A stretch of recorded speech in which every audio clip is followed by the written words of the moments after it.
Сәлеметсіздер ме, құрметті көрермендер? Мен Дина Мұқатай. Бүгін біз иммунитет туралы сөйлесеміз. Сіз білесіз бе, ағзаңыз әр күн сайын денсаулығыңызды қорғап, вирустармен, бактериялармен, кейде қатерлі жасушалармен күреседі. Иммунитет әлсірейді және оны микробтар емес, біз өзіміз әлсіретеміз. Барлығы үш негізгі себеп бар. Олар иммунитетті әлсіретеді. Бүгін мен сізге осы үш себепті айтып, оларды дәрі ішпей қалай жеңуге болатынын көрсетемін. Мысалы, бір подъезде екі адам тұрады. Біреу таңертең жүгіреді, немерелермен ойнайды, көздері жарқырайды. Екіншісі сол жаста, бірақ аурулардың тізімі ұзыннан ұзақ.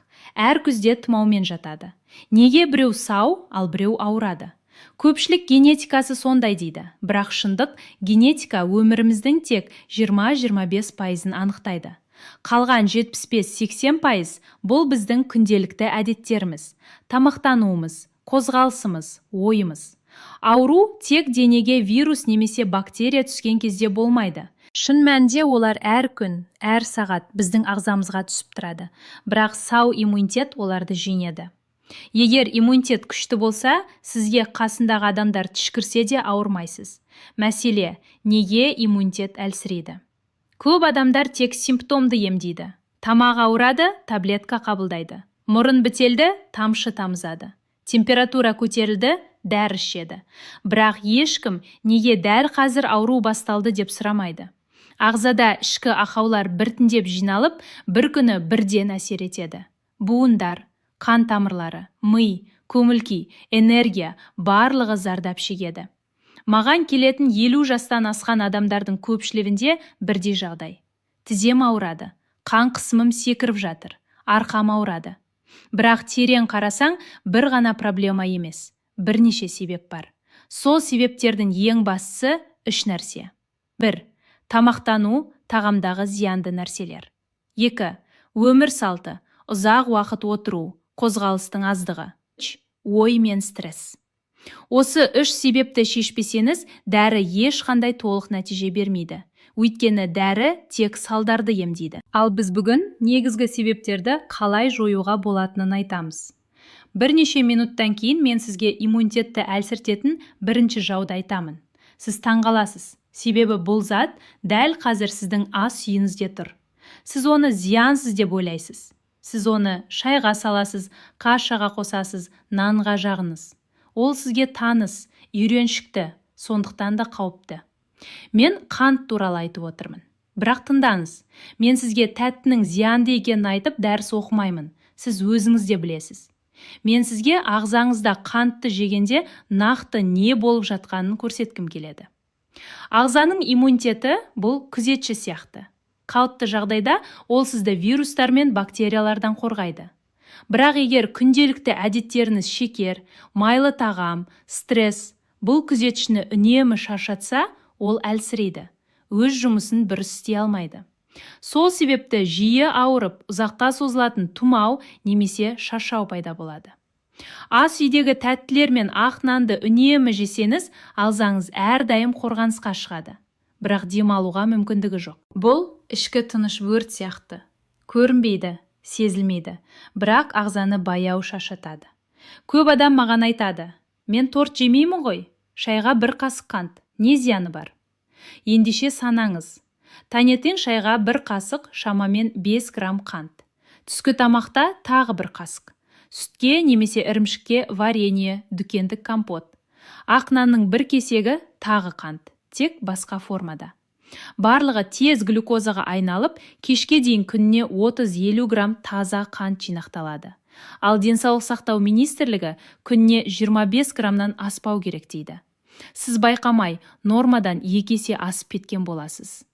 Әлемдік денсаулық сақтау ұйымы созылмалы қабынуға байланысты ауруларды адам денсаулығына ең үлкен қауіп деп санайды.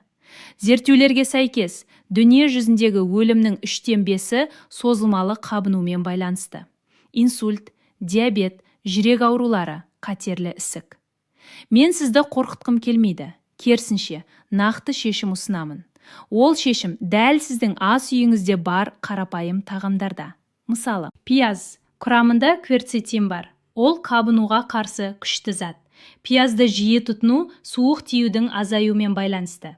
Дәріханадан қымбат суперфуд емес, кәдімгі базар пиязы жеткілікті. Екінші, сарымсақ. Күніне 2 тіс сарымсақ иммундық жасушаларды күшейтеді. Ондағы алицин микробтарға қарсы қасиеті бар. Кавказ елдерінде сарымсақ пен көкөніс көп жейтіндер ұзақ өмір сүреді. Үшінші, қырыққабат. Құрамында С витамині көп. Квашеная түрі ішекке де пайдалы, қабынуды азайтады. Неліктен ішек маңызды? Себебі сіздің иммунитетіңіздің 70% тек дәрумендер мен дәрілерде емес, ішекте тұрады.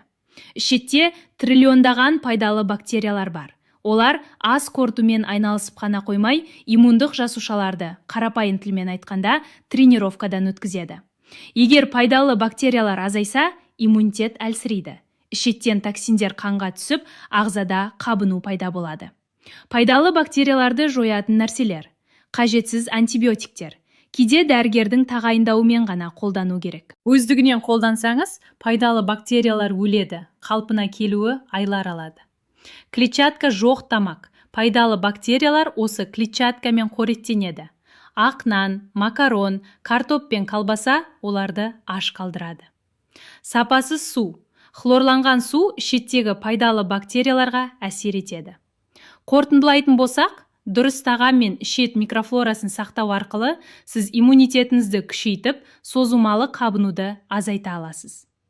Ал ішкі ағзаны қалай қалпына келтіруге болады? Ең күшті құрал қышқытылған қырыққабат. Уксуспен маринатталған емес, тек тұзбен табиғи ашытылған. Бір қасықта миллиондаған тірі бактерия бар. Бұл арзан табиғи пробиотик. Қымбат дәрі-дәрмектерге қарағанда жақсы жұмыс істейді. Күніне 2-3 қасық жесеңіз, 1 айдан кейін ішек рахметін айтады. Екінші, кефир. Жай, жаңа, қоспасыз кефир. Йогурт емес, қант пен ароматизаторсыз. Күнде 1 стакан ішу арқылы сіз пайдалы бактерияларымызды тамақтандырасыз. Үшінші, таңғы асқа сұлы ботқасы. Қапталған тез ерітін емес, кәдімгі геркулес ботқасы. Онда клетчатка бар. Ол пайдалы бактериялардың жанармайы. Таңғы 1 табақ сұлы ботқасы арзан және өте пайдалы. Иммунитетті төмендететін екінші қатер қозғалсыздық.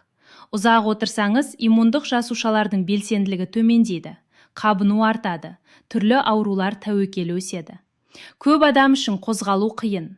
Буындар ауырады. Арқасы қатаң. Қысым көтермейді. Сондықтан мен спорттық бағдарлама емес, қарапайым әдіс ұсынамын. 5-10 минутқа арналған жаттығулар. 1. Аяқпен.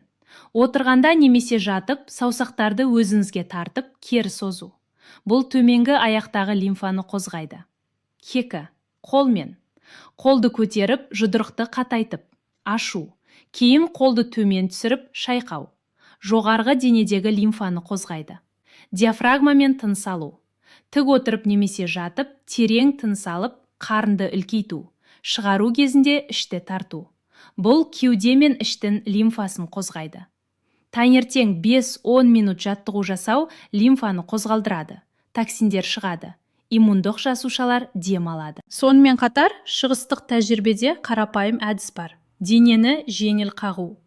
Қол ұшымен бұғана сүйектері астын 10-15 секунд жеңіл қағу. Бұл үлкен лимфа тамырлары орналасқан жер. Қағу лимфаны жылдамдатады.